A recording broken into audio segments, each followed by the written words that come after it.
Hello guys, আপনারা play স্টোরে একটি নতুন সমস্যায় পড়ে থাকবেন।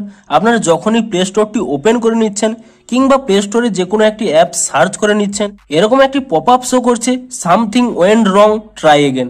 এমনকি এখানে যে ট্রাই এগেন বাটনটি রয়েছে, আপনি যদি এখানে ট্রাই এগেনে ক্লিকও করে নেন, আপনাদের কিন্তু এই পপ আপটি বারবার শো করছে এবং আপনারা কিন্তু প্লে স্টোর থেকে কোনো অ্যাপস ডাউনলোডও করতে পারছেন না, এমনকি কোনো অ্যাপ সার্চও করতে পারছেন না, এমনকি কোনো অ্যাপস আপডেটও করতে পারছেন না, অর্থাৎ প্লে স্টোর থেকে কোনো কিছুই করতে পারছেন না।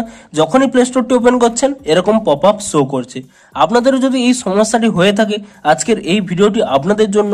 আপনাদের কয়েকটি স্টেপ জানাবো, আপনারা সেই স্টেপগুলো যদি ফলো করে নেন, আপনাদের কিন্তু কয়েক মিনিটের মধ্যেই এই সমস্যাটি কিন্তু ইজিলি সলভ হয়ে যাবে। তো কি সেই স্টেপগুলো তা জানার জন্য পুরো ভিডিওটি অবশ্যই দেখতে থাকুন। হ্যালো গাইস, আমি সৌরভ, আপনারা দেখছেন ইস্যু টেক। চলো শুরু করা যাক।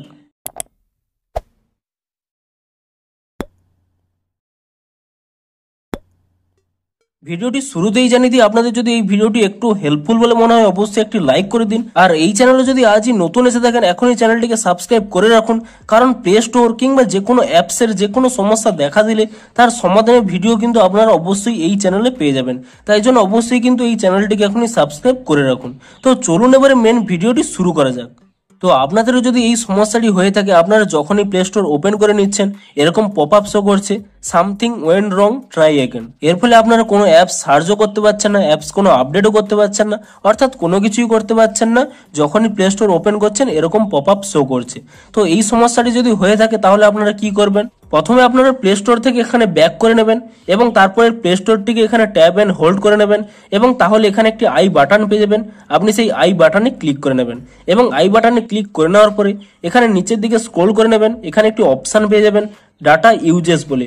আপনি সেই ডাটা ইউজেসে ক্লিক করে নেবেন এবং ডাটা ইউজেসে ক্লিক করে নেওয়ার পরে আপনাদের যদি এখানে ডিসেবল মোবাইল ডাটা এবং ডিসেবল ওয়াইফাই এই দুটি অন করা থাকে, আপনারা কিন্তু তৎক্ষণাৎ এই দুটিকে অফ করে নিন। এবং আপনাদের যদি শুধুমাত্র মোবাইল ডাটা এবং ওয়াইফাই লেখা থাকে, এখানে কোনো ডিসেবল ওয়ার্ডটি না থাকে, তাহলে কিন্তু আপনারা এখানে অন করে নেবেন এবং এখানে যদি ডিসেবলটি অন করা থাকে আপনি এখানে অফ করে দেবেন। তো এটি আপনারা খেয়াল করে নেবেন এবং এটি করে নেওয়ার পরে তারপরে কিন্তু আপনারা এখানে প্লে স্টোর ওপেন করে চেক করে নেবেন যে আপনাদের কিন্তু সমস্যাটি সলভ হয়েছে কিনা।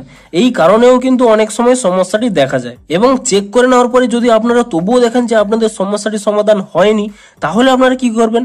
আপনারা পুনরায় এখানে প্লে স্টোরটিকে ট্যাব এন্ড হোল্ড করে নেবেন এবং তারপরে এখানে আই বাটনে ক্লিক করে নেবেন এবং আই বাটনে ক্লিক করে নেওয়ার পরে এখানে একটি অপশন পেয়ে যাবেন স্টোরেজ ইউজেস বলে।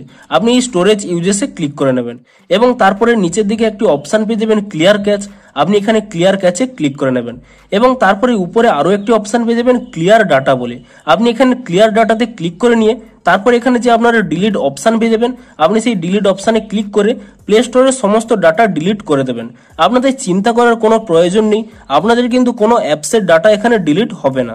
এবং তারপরে কি করবেন? এখান থেকে ব্যাক করে নেবেন এবং তারপরে এখানে যে অপশানটি দেখতে পাবেন ফোর স্টপ বলে, আপনি এই ফোর স্টপে ক্লিক করে নেবেন এবং তারপরে পুনরায় এখানে ফোর স্টপে ক্লিক করে নেবেন এবং তারপরে আপনারা এখান থেকে ব্যাক করে নেবেন এবং আপনাদের মোবাইলটিকে একবার সুইচ অফ করে নিন এবং তারপরে পুনরায় অফ করে দেখে নিন যে আপনাদের কিন্তু অবশ্যই এই সমস্যাটি কিন্তু সমাধান হয়ে যাবে।